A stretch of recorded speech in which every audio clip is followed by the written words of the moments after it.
Okay, so first of all, before I start, again, I am refilming this video because my first attempt had like very messed up audio because I accidentally recorded out of the mics of my AirPods, and normally I take them out before I start recording, and I was an idiot and I forgot, so I have to refilm this video. But also, hi everyone, welcome back to another video. It has seriously been a while since I've been in front of a camera. Well, sort of. Other than like the 2 seconds ago where I messed up, it has been a while since I've been in front of a camera because I had made so many videos in advance that I hadn't needed to make more videos. But honestly, I missed this because I don't have anyone to talk to about books. I dragged my best friend to a bookstore yesterday and I was just blabbing my mouth off, like being like, oh, you should read this. Oh, I think you'd like this book. Oh, this book was really good. Oh, this book was really bad. And I'm pretty sure she wanted to cut her ears off. Yeah, but today I'm going to be talking about a series that I finished very, very recently. The Percy Jackson and the Olympian series. The first 5 books. I haven't read the 6th and 7th book. The 7th book because it's not out yet, and the 6th book because apparently it came out like way after the 5th book came out. So I think I'm going to read it a bit later after I get into more of Rick Riordan's universes. Yeah, I don't know. I'm going to try to go through this quickly because again, I am refilming this. Oh, my other video was 50 minutes long. I didn't know the audio was messed up until I was re-listening to it, and I'm just like, oh my god, what the hell's wrong with this audio? And then I realized I was wearing my AirPods. Yeah, but we will be talking about the Percy Jackson books. Am I considering this a book review video? I am not sure. I'm just geeking out about percabeth. Probably geeking out about the books in general. And also, speaking of percabeth, I found this edit so long ago, and it's probably my favorite edit I found of them, but it's specifically the song. Also, can I just say, ever since reading like the Percy Jackson series, everything is so percabeth coded. Is it percabeth or percabeth? I kept saying percabeth in my last video, but then I'm just like, wait, that makes no sense because it's like Percy and Annabeth. It's not Perky and Annabeth. So I'm just gonna say percabeth because I think that makes more sense. I'm gonna show you guys this edit specifically for the song because the song has been stuck in my head ever since I read Percy Jackson and ever since I found this edit. Seriously though, everything is so percabeth coded. Like every song you listen to, you'll find a thing that relates to percabeth, and it's insane and I love it. And there's nothing in here but percabeth, okay? There's nothing in this brain but percabeth. I read this series like, I think it's been 2-3 days since I finished and I can't get it out of my head. This middle grade series has so much power over me right now, like you have no clue. Okay, it is.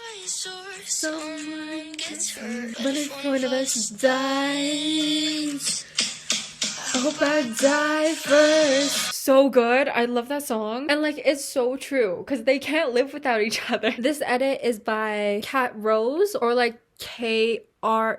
I don't know if you can see that, but it's honestly like the edit I've been most obsessed with for like the past few days, or like the past few weeks if I'm being honest. Yeah, so the story of how I got into the Percy Jackson and the Olympian series isn't a very long one. Well, I guess you can start out with a couple years ago I did try watching the Percy Jackson movies without having ever read the books. I'm really sorry for the actors that were in that movie, but I could not get into those movies. I watched 2 minutes of it and I'm just like, this is not good. I do not want to watch this. But now that I've read the books, I kind of want to try watching the movies. But also, the Percy Jackson and the Olympians TV series came out not too long ago, and I committed a book crime. I started the series before I had read the books, even though I had already bought the first book. The first 2 episodes, only the first 2 episodes had been released when I started, and I'm just like, here's just me watching these 2 episodes, and then by the end of it, I'm just like, oh my god, I like it way too much. I should probably read the books before I finish the series. So that's exactly what I did, and I have not watched an episode since. And when I dive back into the TV series, I probably will rewatch those first 2 episodes. 1, because it's been a while, and 2, because I actually just really want to. Yeah, but I'm just gonna dive in to my little talk about the books. The first book we have, oh, and I do have the physical books, but I am lending one to a friend right now, so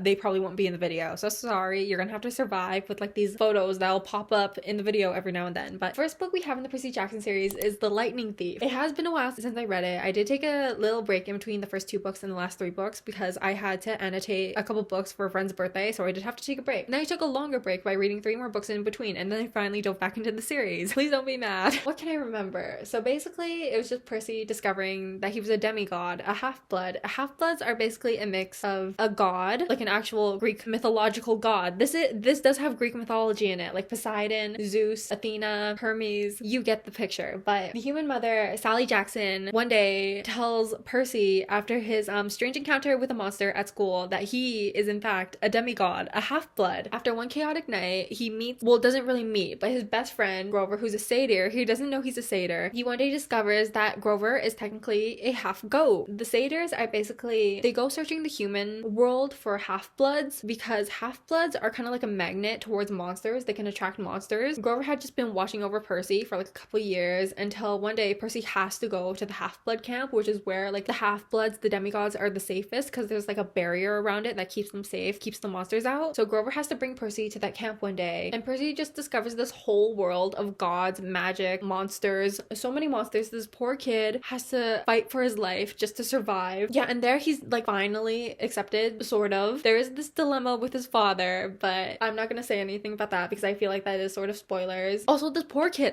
gets bullied so much in the first book, like in the human realm, and even in the beginning when he gets to the camp, he's bullied by Clarice. We do warm up to Clarice in the second book, but she was not nice in the first book. I am just saying. Oh my god, I loved Grover. Grover is like the bestest friend. Oh, the problem with fictional characters is that they're not real, but I want to be friends with them so badly. I wish they were real. I wish I could go on these quests with them, even though they're dangerous. I want to live in their worlds so badly. Oh my god, when Percy first wakes up in the half-blood camp, like he's unconscious when he goes there, right? Because he just defeated like a huge minotaur. This kid is so powerful. He gets so powerful at the end of the 5th book. Crazy. But when Percy first wakes up in the half-blood camp, here's just Annabeth spoon feeding him. I knew Percabeth was a thing before I dove into these books, and I was not ready for them. They have my whole heart right now. Like, again, there's nothing in here but Percabeth. Yeah, so in the first book, we have Percy, Annabeth, and Grover going on a quest to retrieve Zeus's lightning bolt or something like that. I don't really care about that, but anyways, Percy and Annabeth's nicknames for each other, Seaweed Brain and Wise Girl. I've seen clips online from the TV show where they first called each other that, and I started freaking out. You have no clue how happy I was to hear it. Like, I swear to God, Rick Riordan flipped the book upside down and shook those characters out of the book. The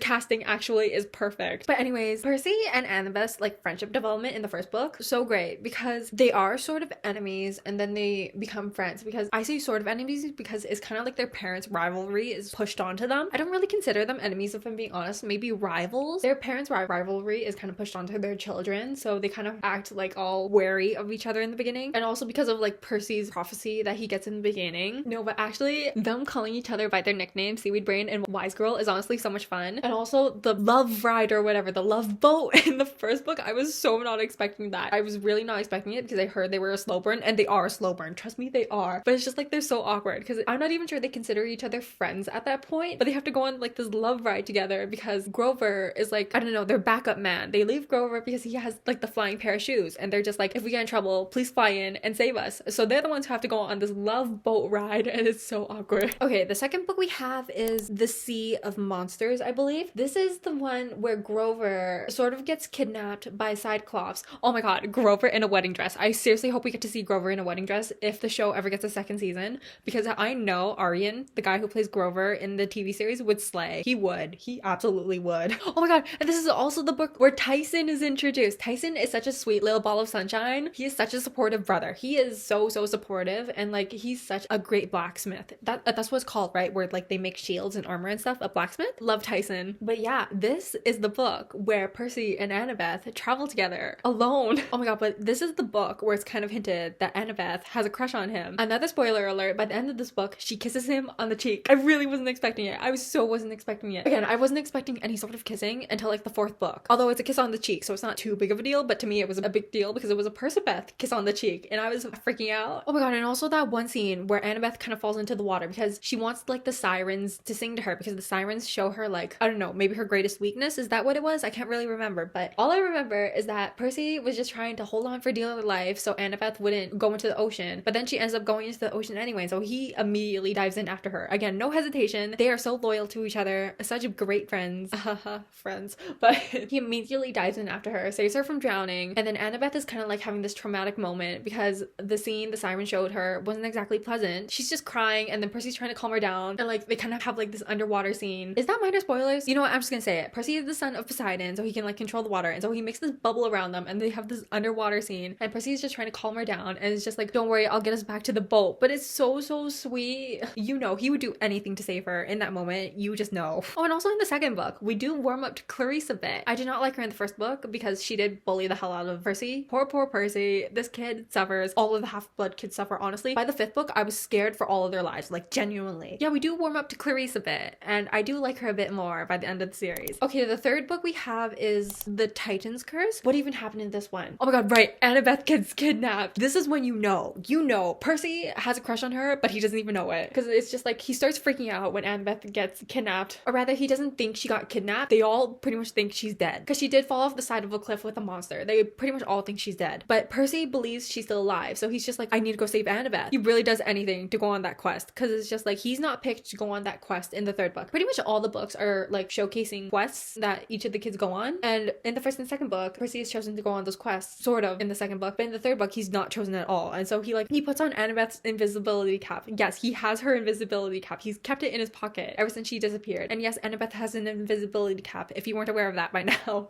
He really does anything to go on that quest to save her. Like, again, they would do anything to save each other. They love each other so much and they don't even know it in the third book. Oh my god. And this is the book they each get their own strip of gray hair, like Annabeth and Percy, because they held up the way to the sky. The fan art, I've been just searching for fan art with them and their little gray strips in their hair. So good. Oh my god. And the third book is when Nico and Bianca get introduced. Nico is my absolute favorite character. This poor boy, he was so sunshiny and then he goes through trauma, and you know, I can't wait to read Nico's book. What was it? The Sun and the Star? The Sun and the Star is when we fully get introduced to Will Solus. Like, Will gets introduced in the fifth book. I know that. I read the fifth book, but I heard The Sun and the Star is like Nico and Will's love story. Oh my god, Nico used to be such a sunshiny boy. Like, he loved his Mythomagic game, and then he went through trauma. You just know, in their book, Will is his new sunshine, and I can't wait to read that book. I probably won't read it for a while though, because it did come out like way after other Rick Riordan books, but I honestly can't wait to read that book, because Nico is my absolute favorite character in these books. He is so powerful. Oh my god, the identity reveal of Nico and his sister. I was so shocked.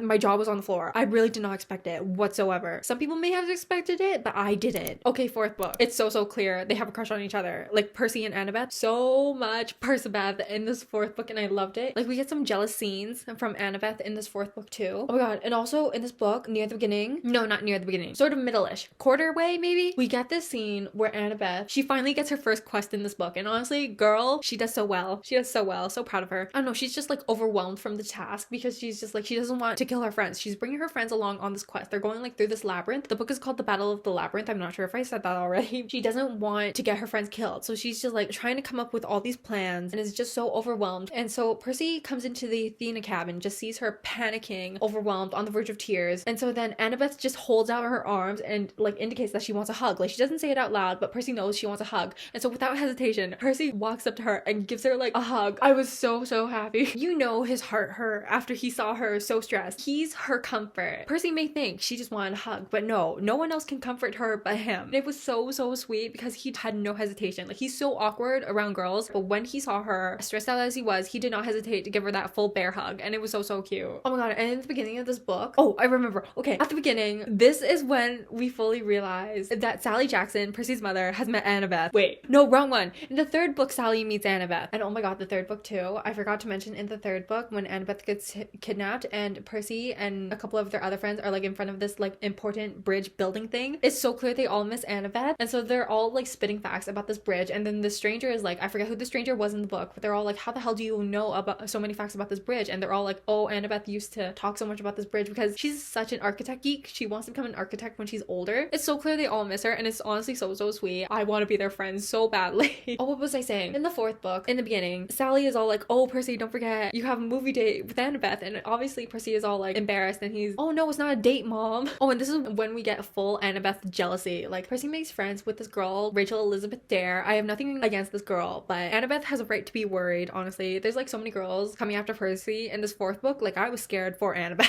There was a couple times where Percy was sort of interested in those girls as well, and I'm just like, Percy, what the hell are you doing? You clearly have a crush on Annabeth without knowing. Go after your girl. She clearly loves you back, but he kept being near these other girls, and it was driving me insane. The slow burn was so worth it, okay? But yeah, we clearly get some Annabeth jealousy scenes, because Percy is clearly friends with this Rachel girl, and when he's supposed to meet Annabeth for their movie date, Rachel is also like running behind him because they had just encountered some monsters, and so they had to run away to school because people think Percy tried to burn down the school. Rachel is just running behind him for some unknown reason. She can see the monsters as well, even though she's mortal. And so Annabeth is all like, who the hell is this? Because like, you have a right to know, girl. Like, Percy has been giving you these signs, and then suddenly he just brings along this other girl. Oh, by the way, Annabeth was robbed. They did not get their movie date. I swear to God, they didn't get their movie date in the rest of the Percy Jackson and the Olympian series, but if they don't get their movie date in any of other Rick Riordan's books, I will riot. Oh, what else happened in the fourth book? Oh my god, the fourth book? Their first kiss happened. I was so shocked. Like, I knew it was gonna come soon, but I didn't think it would happen in the fourth book. I genuinely thought we were gonna go all the way to the fifth book and that's when their first kiss would happen. But no, their first kiss was in the fourth book, in the labyrinth. And oh my god, can I just say, Rick Riordan literally does anything to make anything percabeth in his books, and he is doing a good job. He did a good job. Honestly, all the books in the series were a 5 out of 5. 5 out of 5 series. Middle grade series has such a chokehold on me. Yeah, their first kiss happened in the Battle of the Labyrinth. Percy had told Annabeth to like run because some monsters were coming after him. And so he's just like, run, I'll catch up with you. And so she's just like, okay, be safe. And then she gives him a kiss. His thoughts after she disappears is just like, I could have sat there forever thinking about who the hell I was. But obviously monsters were coming after him. But boy fully would have sat there contemplating his kiss with Annabeth, just thinking, basking in the glory of his kiss with the girl he loves. I was so happy to read that scene. Oh my god, and also in this fourth book, when Annabeth asked Percy, will you come with me on this quest in this dangerous labyrinth? He gives no hesitation. He's like, yes, I'll come with you. Like, no doubt, I will come with you. They care about each other so much, they will dive into mortal danger to save each other. And also in this fourth book, near the ending, there's this one thought Percy has where it's just like, my heart hurts to be near her, but it also hurts to be away from her. Oh my god, that line is constantly in my head. Like, percabeth is constantly in my head. Okay, and then the final book we have in Percy Jackson and the Olympian series is The Last Olympian. The beginning to the end. Honestly, war happens in this book. I'm genuinely scared for the lives of all the half-bloods in this book when I was reading it. So much death. Like, this series truly grows with its audience, and there's so much death in this last book. They fully go to war with Kronos. Kronos? How do you pronounce this guy's name? No clue. I'm probably gonna discover when the TV series comes out how wrong I've been pronouncing these names. We finally get to see Percy's leadership skills. He is so powerful by the end of this last book. I keep forgetting to say, he gets so powerful in this series. Like, the way he controls water, the waves, and like his different like abilities with the water he has is so crazy, and it is so interesting to read, if I'm being honest. Nico in this book, Nico is so powerful, and again, I love him. And the river stick scene where Percy has to choose like a spot for his Achilles heel, like his weakest point, where like he kind of dives into this river in Hades' realm, is called the river sticks or something, where you dive in and you can become invincible. But the thing is, there's this one weak point on you where if someone stabs it, you die. Just immediately, you die. To become invincible though, when you dive into the river, you have to like have one specific thing tying you to keep you mortal. The thing Percy thinks of is so obvious. You can probably see this coming. Annabeth. It's Annabeth. It's fully Annabeth. And I'm just like, oh my god, I'm kicking my feet in the air. I'm fully squealing. I was screaming. I was just like, oh my god, is this like an indication that Annabeth is like his strongest weakness, but also like his strength? And so later on in the book, Annabeth fully dives in front of Percy to save him from being stabbed. But the thing is, she didn't know where his Achilles spot was. Like, she just had this feeling, oh my god, Percy's in danger, I gotta save him. So she fully takes a knife for him. They love each other so much, they